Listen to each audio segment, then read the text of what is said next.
Praise the lord, హల్లెలూయా. దేవుని నామనందరికీ వందనాలు. ఈరోజు దేవుని వాక్యము మనం వివరించుకుందాం. ఈరోజు మీ బ్రదర్ శామ్యూల్ తేజ్ గారి బర్త్డే. మీరందరూ నా కొరకు, నా కుటుంబం కొరకు ప్రార్థన చేయాలని ఆశిస్తున్నాం. ఈరోజు దేవుని వాక్యాన్ని వివరించుకుందాం. కీర్తనల గ్రంథము 102వ కీర్తన 27-28. దేవుడు మాట్లాడుతున్నాడు, చూడండి. నీ సంవత్సరములకు అంతము లేదు, నీ సేవకుల కుమారులు నిలిచియుందురు, వారి సంతానము నీ సన్నిధిని స్థిరపరచుదురు. దేవునికి స్తోత్రం కలుగును గాక.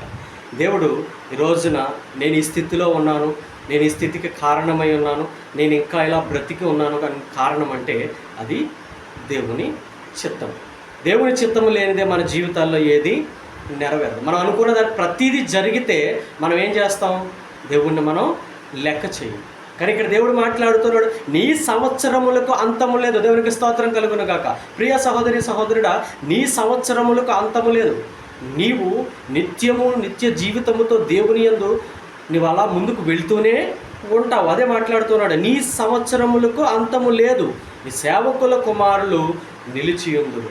ఇక్కడ సేవకుల కుమారులు అని అంటే అర్థం ఏంటంటే దైవజనుల ద్వారా సంఘముగా ఏర్పాటు చేయబడినటువంటి ప్రతి ఒక్క కుమారుడు కుమార్తె, ప్రతి ఒక్క బిడ్డ, వీళ్ళందరూ కూడా దేవుని సేవకుల కుమారులే. ప్రియ సహోదరి సహోదరుడ, దేవుడు మీతో మాట్లాడుతూ ఉన్నాడు, వారి సంతానముని సన్నిధిలో స్థిరపరచబడును.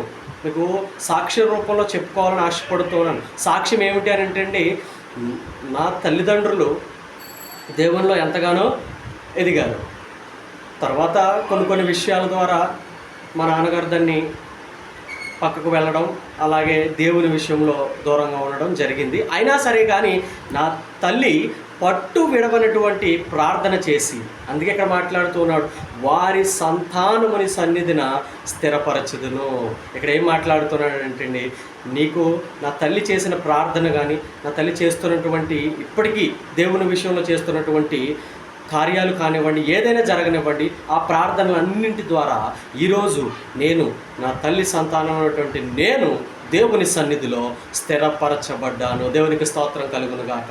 ఎప్పుడో చనిపోవాల్సిన కుమారుడు ఇంకా బ్రతికి ఉండి ఈ రోజున ఈ విధముగా నీ సంవత్సరములకు అంతము లేదు అని బైబిల్ చెప్తున్న మాట ప్రకారముగా నేను, నా సంవత్సరములకు అంతము లేదు. ఎలాంటి వారటండి? నీ సేవకుల కుమారులు నిలిచియుందురు. నీ దైవ సన్నిధిలో ఉన్నటువంటి ప్రతి సంఘములో ఉన్న ప్రతి బిడ్డ, ప్రతి కుమారుడు కూడా దేవుని ద్వారా ఏం చేస్తారటండి? నిలవబడతారు. దేవునికి స్తోత్రం కలుగును గాక.